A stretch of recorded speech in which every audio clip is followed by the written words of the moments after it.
Last time we were back in the Reykjavík area. We returned for 12 tónar, views from the Tower of Hallgrímskirkja, walked through the sculpture garden, hiked to the Fagradalsfjall volcano, and had dinner at One Mathús. Now it's our last day in Iceland, and we're going to circle the Reykjanes Peninsula with a stop at the Krýsuvík geothermal area.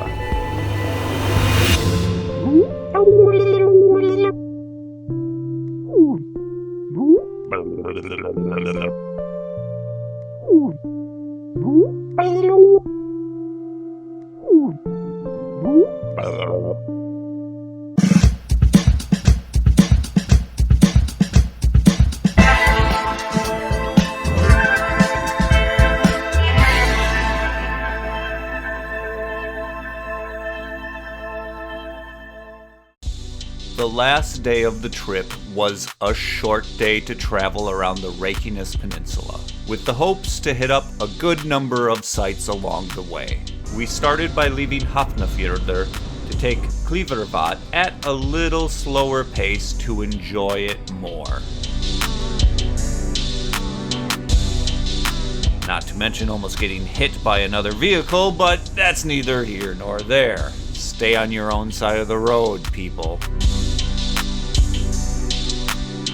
Interesting facts. There are no rivers emptying into or running out of this lake, and its depth was drastically affected by an earthquake in 2000 that allowed water to drain out. But that drainage has long since ceased. Next time we visit, you bet we'll be back here to enjoy the lake some more, and all the little things around it too.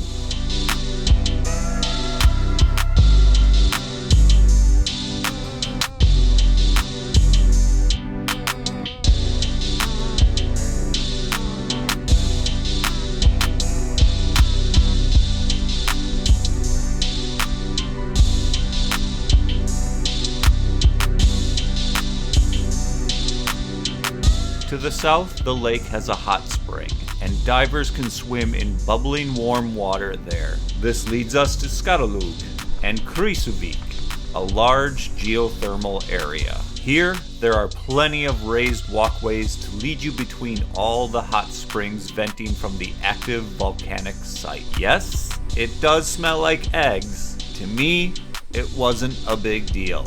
Bethany had other opinions. It's pretty neat. It's actually pretty large. Take some time and walk around the whole site.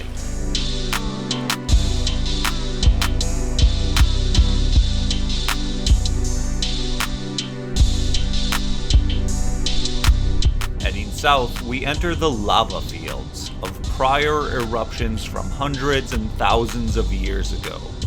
This is a place to find the electric green moss on top of the black rock. But during this time of year, things were not that colorful yet. We wrapped around the Fagradalsfjall volcano and passed through Keflavík. Going west, we skipped a lava rock pool area. Bethany had stopped there on her first trip to Iceland, and there the sea spray had negative effects on her cell phone she used to take pictures and videos. So beware, you could have your microphones or cell phones a little bit jacked up by sea spray at this location if the waves are pretty big. Right. From here, we ended up being turned around and misguessing turnoffs from Road 425. We pulled into the Gunnuhver hot springs area when we wanted to get the lighthouse and the Sigur cliff.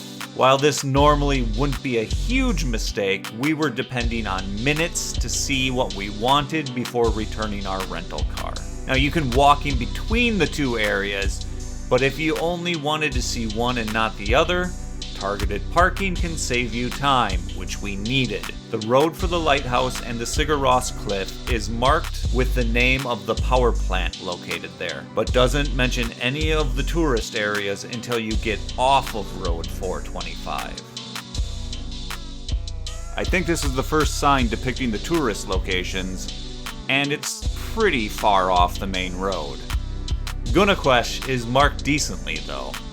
Now we can see where Iceland's priorities are.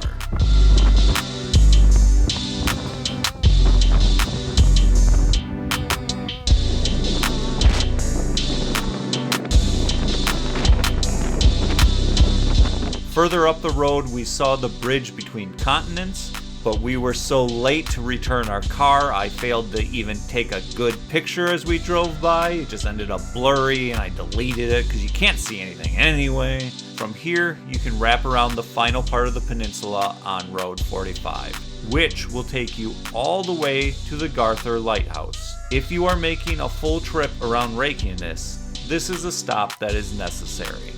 It's a good looking place and it has coffee. From here, we returned our car to Keflavík and rode into the airport. This is where we learned that we could have waited even longer to get to the airport. The flight was still not as full as it could have been, and we arrived with too much time to sit on our hands and do nothing but take part in the drink specials, and that was because the majority of the airport was closed and there really wasn't a lot to do.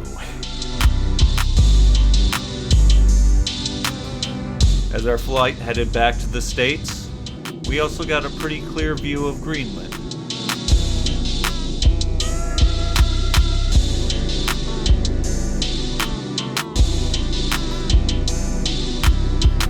Upon landing in Boston, we were shocked back into reality. It smelled dirty, it looked grimy, and was nearly the opposite to everything we had experienced in Iceland on this trip. We stayed at a hotel near the airport for a quick overnight before our early flights the next day to get us home. This trip was not only what we needed at the time, and at the right time, when it felt like things were coming under control, and we had next to no other tourists clogging up some of the beautiful sights.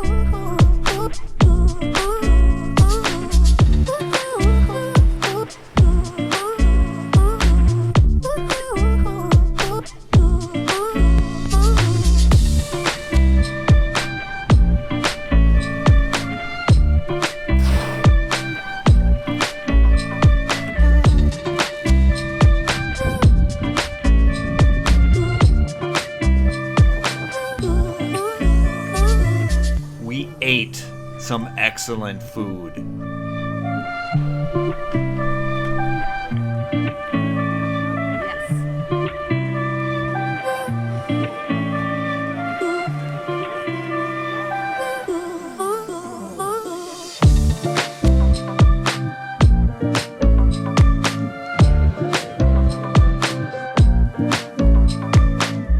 We soaked in some wonderful hot pools.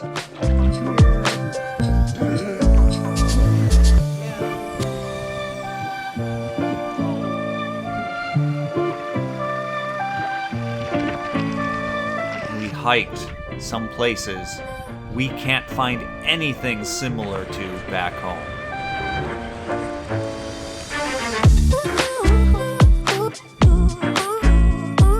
Bethany and I agreed.